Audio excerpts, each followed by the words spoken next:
Another fall semester is nearing an end, but not before several campus groups host some of their biggest events of the year. Coming up, MCTV's Bryce Barrett and Jama Williamson have a look at two recent events that showcase some of the best and brightest here on campus and beyond.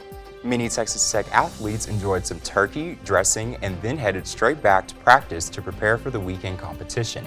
Find out how one group of Red Raiders finished out the season with a loss, but ended up making history a day later. And with Thanksgiving officially in the rearview mirror, the holiday season is in full swing.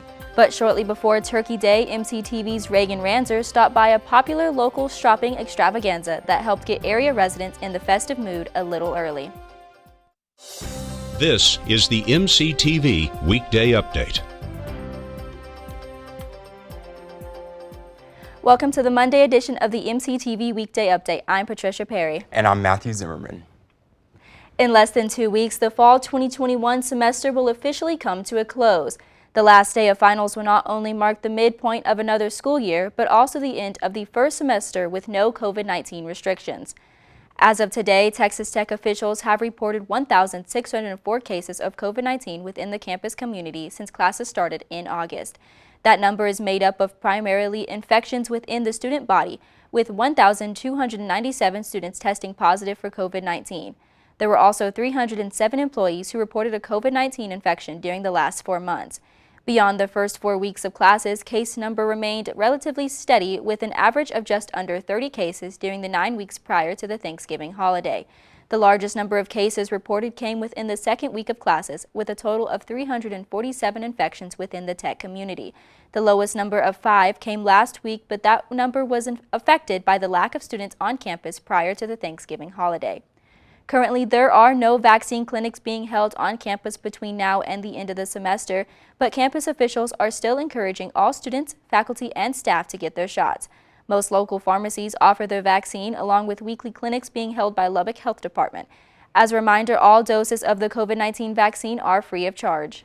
This Wednesday is the last day of classes, and that's usually the point that all campus events come to an end. So with that in mind, Texas Tech is gearing up for one of the most festive events of the year. Tomorrow night, the 63rd annual Carol of Lights will take place just west of Memorial Circle in the Science Quad. Thousands of spectators are expected to attend the holiday event, which is the official start to the Christmas season here on campus. Carol of Lights will kick off at 6:30 p.m. with the Carol-On concert, followed by the traditional ceremony at 7 p.m. The ceremony features a torchlight processional by the Saddle Tramps, led by Raider Red and the Masked Rider. Tech's combined choirs will then lead attendees in several known Christmas carols, and the night will wrap up with the Texas Tech Trombone Choir setting the stage for the yearly flip of the switch that lights up the campus. This year's event marks the first in-person Carol of Lights since the beginning of the COVID-19 pandemic, with last year's event presented virtually online. But this year, the entire community is invited out to enjoy the university's most well-known holiday events. Carol of Lights may mark one of the final events on the fall calendar, but several other groups held some of their biggest events of the year right before the Thanksgiving break. MCTV's Bryce Barrett headed out to the far west side of campus to see how several local entrepreneurs were given a shot at bringing their ideas to life. Here at Research Park, the Innovation Hub at Texas Tech is hosting their iLaunch competition, where aspiring entrepreneurs will pitch their products and businesses to a panel of investors. The Innovation Hub's yearly iLaunch competition is a Shark Tank-style event that gives local entrepreneurs a chance to jumpstart their business. The competition is fierce, with many competitors aiming for the grand prize of $10,000. You know, I said it when I started competing, but I have to say it again. All of the 11 competitors are so strong and individually have the ability to change the dynamic of their respective businesses and, quite frankly, the world. So I have yet to see a competition this stacked, and it was great to be a part of it. The 11 finalists in this year's competition were each given 10 minutes to present their product and convince the judges that they deserve the grand prize. Kimberly Graham, Associate Vice President of Innovation and Entrepreneurship at the Innovation Hub, noted how this year's participants were especially competitive. This year's participants were outstanding. I think this was the best year yet. each year they get better and better, in part because the participants participate in other programs that help to prep them for this competition. So I was really impressed with the quality, the content, the inventive ideas, and the stick-to-itiveness that each one of them had in sharing their ideas at a public venue. The iLaunch competition not only offers cash prizes to entrepreneurs, but also an opportunity to gain experience pitching their products to investors and to learn from other business owners. In the preparation, I learned a lot about business models and how to properly plan an outlook for a company, but to see other innovators in person speak about their companies so passionately and so concisely, it taught me a lot about what's necessary to push a startup forward. The Innovation Hub at Texas Tech is dedicated to assisting tech startups in the Lubbock area. Christian Suchdave, CEO of Hyper Innovation and winner of this year's competition, experienced this firsthand. I have only been here a year and a half in Lubbock, but I have to say that the community and the support system that surrounds entrepreneurship and innovation for students is great. So I'm looking forward to the rest of my time here, and I have no doubt that with the support, I'll do a lot more than I would otherwise.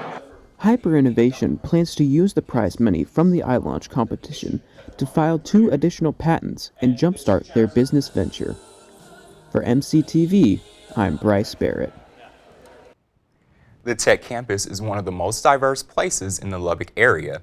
The university takes great pride in that distinction, and once a year, people from the campus community and beyond gather together to celebrate those who help make Tech such a special place. MCTV's Jama Williamson has more. I am here at the Fraser Alumni Pavilion at the 2021 Celebrate Diversity Awards Banquet, hosted by the Office of Institutional Diversity here at Texas Tech University.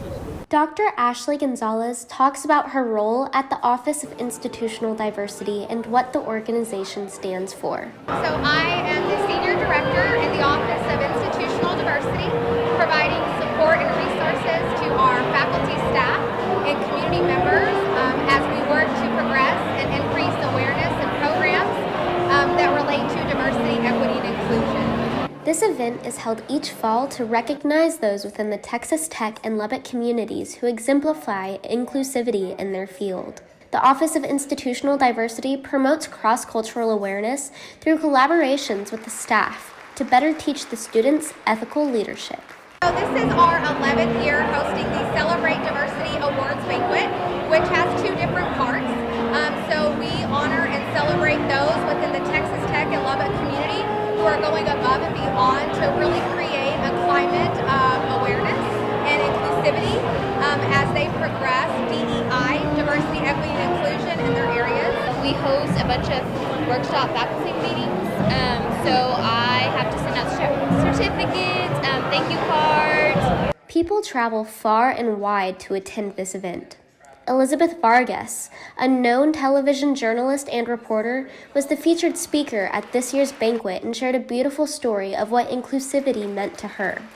Dr. Gonzalez talks about the purpose of this banquet and why it is held each year. The primary goal of our banquet is to raise scholarship funds to provide funding to our students here at Texas Tech University. This organization promotes and honors cross-cultural awareness and DEI for the students here at Texas Tech. For MCTV, I am Jama Williamson. Back to you. Thanks, Jama. Today marks the first day back on campus for many students who headed out of town for the Thanksgiving holiday. But those who stayed here in town may have been surprised by some much-needed rain over the weekend. That's right, Matthew. On Saturday, Lubbock saw nearly 4/10 of rain, which was some of the first precipitation in the area since the first week of October. The wet weather was a welcome sight, but is there any chance of rain in the near future? Let's take a look at the MCTV forecast. There's been a lot of sunshine on the MCTV tower cam today, and temperatures have rebounded into the 70s after a cold front dropped temperatures from Thanksgiving Day through the weekend. Today's high could reach into the mid-70s before sunset before temperatures drop off for the evening. Overnight, lows will dip back down into the low 40s with a few clouds back in the sky, but we should remain above the freezing mark. Tomorrow will be a near repeat of today with highs back in the mid-70s, but a few more clouds will move through the area during the day.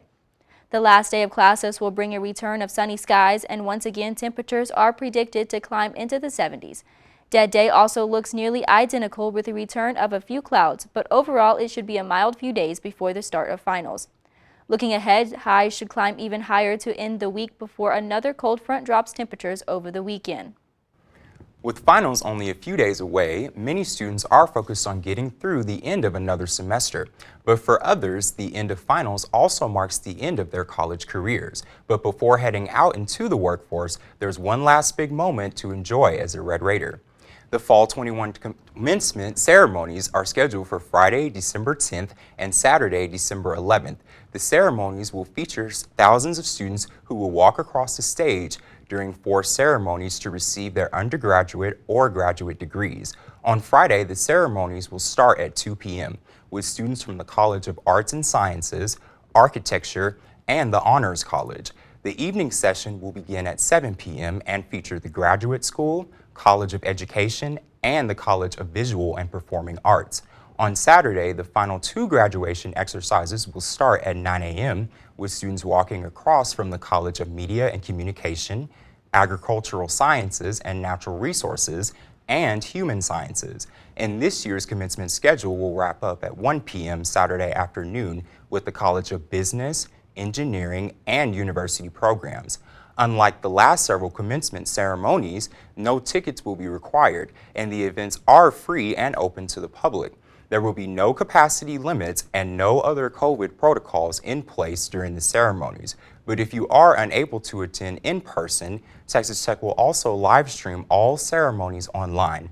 For more information on this year's commencement and a link to the live stream, visit commencement.ttu.edu. The Thanksgiving holiday was a short one for many Texas Tech athletes, as 4 teams competed both on the road and at home over the weekend. And even though a couple teams had a tough finish to the regular season, one group of Red Raiders have a lot to be thankful for following a history-making announcement. On Saturday, the Texas Tech volleyball team celebrated senior night and finished out the Big 12 season against number 2 Texas at the United Supermarkets Arena. The Red Raiders came into Saturday's contest after a 3-1 loss against the Longhorns on Friday. Unfortunately, the outcome of Game 2 wasn't any better, with Tech dropping their final regular season game, 3-0. The losses marked the only 2-game sweep of the Red Raiders this season, with the team winning at least 1 game against the rest of their conference opponents. Texas Tech also finished with a 17-12 record overall, giving them their 4th winning season in 5 years. The team was rewarded for their efforts with an historic announcement yesterday evening. Texas Tech, the Big 12. Super strong in this one, 9th NCAA appearance, and then we got Florida Gulf Coast taking on Tech for their 2nd NCAA appearance in the program's history. The team celebrated at the Womble Basketball Center after gathering to watch last night's NCAA tournament selection show. The announcement is a huge milestone for the volleyball program, making the first time the team has been selected to the postseason tournament in 20 years. The Red Raiders last played for a chance at a national championship back in 2001. Tech volleyball now prepares for a first-round showdown against Florida Gulf Coast this Friday in Madison, Wisconsin. First serve is set for 4:30 p.m. There's currently no word on whether or not the game will be televised, but you can keep up with the latest info by visiting texastech.com. The volleyball team wasn't the only group of Red Raiders to have success over the weekend. Both the men's and women's basketball teams also celebrated victories during the post-Thanksgiving action. Starting on Friday, the Lady Raiders headed to Katy, Texas for the Van Chancellor Classic. Tech met up with 3 teams on Friday, Saturday, and Sunday, kicking off things with a 71-67 win over Ball State. The following day, the Lady Raiders suffered their first loss of the season against Old Dominion, 45-59. Tech outscored the Monarchs in the 3rd and 4th quarter, but went into halftime trailing by 23 points, which was just too much for the team to overcome. Then yesterday, the Lady Raiders finished up the weekend against cross-state rival New Mexico at the Murrell Center. Tech stayed ahead the entire game, with senior Lexi Hightower leading the team with 17 points, 8 rebounds, and 6 assists. Junior Bryn Gerlich and freshman Riley McKinney followed with 14 points. The Lady Raiders went on to finish the Vane Chancellor Classic with an 82-75 point victory and improving their record to 6-1 on the season. Up next, Texas Tech returns home for a matchup with Georgia at the USA on Thursday morning for Education Day. The arena will be filled with thousands of local elementary and junior high students cheering on their Lady Raiders during the annual event. Thursday's tip-off is set for 11 a.m. with TV coverage on ESPNU. The Red Raider basketball team also added another W to the win column, improving their resume in hopes of an eventual national ranking. Texas Tech welcomed the Lamar Cardinals to town to end their last homestand before the finals break. The Red Raiders hit the gas early and never let up, starting off with a 14-0 run. The team went into halftime with a 19-point lead and then went on to add to the deficit, extending the lead to 32 points. The Red Raiders finished up Saturday's blowout with a final score of 89-57. The Red Raiders moved to 6-0 this season and have won their last 5 games by at least 20 points. Tech continues preseason action on the road this Wednesday in the annual Big 12 Big East battle. The Red Raiders will meet up with Providence College in Rhode Island at 7:30 p.m. at the Dunkin' Donuts Center. If you aren't planning to travel with the team, you can catch all the action on FS1. After a season of highs and lows, the Texas Tech football team's Big 12 season came to a heartbreaking close on Saturday in Waco. The Red Raiders put up a surprising fight against 8th-ranked Baylor in their final regular season showdown. Tech overcame a 7-point halftime deficit by scoring 2 touchdowns in the fourth quarter to pull within 3 points of a tie. On the final drive of the game, Tech drove down into Baylor territory to set up a 53-yard field goal attempt for senior Jonathan Garibay. Garibay, who hit a 62-yarder just 2 weeks ago, missed wide left for his only failed field goal attempt of the season. Time expired and the Bears racked up their 10th win with a final score of 27-24. A loss later Saturday night by Oklahoma guaranteed Baylor a spot in next week's Big 12 championship game. Saturday's final leaves the Red Raiders with a 6-6 overall record, making them bowl eligible for the first time since 2017. Next weekend, the Red Raiders will find out where they will go bowling, with the most likely options being either the Guaranteed Rate Bowl in Phoenix or the Liberty Bowl in Memphis. With Thanksgiving over, the holiday season is officially in full swing. And even though Black Friday may have offered some great deals, another recent shopping event featured a unique option to get into the Christmas spirit. MCTV's Reagan Ranzer stopped by a pre-Thanksgiving event at the Lubbock Civic Center to find out how an annual event helped the local residents feel holly and jolly and ready for the most wonderful time of the year. Holiday Happening is a 5-day event put on by the Junior League of Lubbock that takes place in November at the Civic Center. The annual Holiday Happening shopping extravaganza is a time where vendors show off and sell their items to shoppers. It's a night to treat yourself to not only shopping, but drinks, live music, food, and much more. This raises money for our community signature projects such as South Plains Food to Kids, which gives food to hungry children over the weekend at LISD, as well as our Food to Kids program, which teaches children healthy lifestyles, and our Spark program, which is kind of a mentoring program for our 8th grade girls in LISD. And so this raises money for that, as well as our community assistance grants that we offer twice a year, and our scholarship program that we offer to high school students who are big volunteers in our community. This year they have 132 vendors which range from food, gifts, home decor, children's clothing, heaters, you name it. Not only do they have local vendors, but they also have ones from across the country that attend specifically for this event. Carla Ciconetti, a fashion designer and co-owner, is a vendor from Peru. We are called International Gift, and we import everything from Peru. They're specifically designed just for our company. You don't find these anywhere else. We have anything from little souvenirs to clothing made out of it, even little slippers as well. And everything's fair trade, so a percentage goes back to the kids. Dawn Musson is a sales associate with It's a Girls Thing. They are a boutique that sells women's clothing, and they have been a part of the Holiday Happening for 25 years and hopefully many more. We love It's a Girl Thing. It is worth a trip to Plainview, and we're just so lucky in Plainview to have so many great boutiques, and we're so proud to be one of those. Now this event does happen every November, so if you are interested in either being a vendor here or just coming to check it out, Go check out their Facebook page for more information. With MCTV, I'm Reagan Ranzer.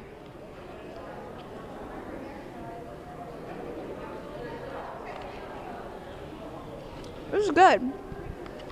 So Matthew, I hear this is your last time to anchor the MCTV Newscast. Yes, Patricia, it is. I graduate in like 2 weeks on December 11th. Woo! I'm so excited, and I want to congratulate all the upcoming seniors as well that are about to graduate as well. Well, awesome. We will sure miss you, and we wish you the best on your next adventures. Thank you so much. That's all for today's edition of the MCTV Weekday Update. Thanks so much for joining us, and be sure to check ttuhub.net every day for more news. Have a great Christmas, a Happy New Year, and we'll see you in the spring.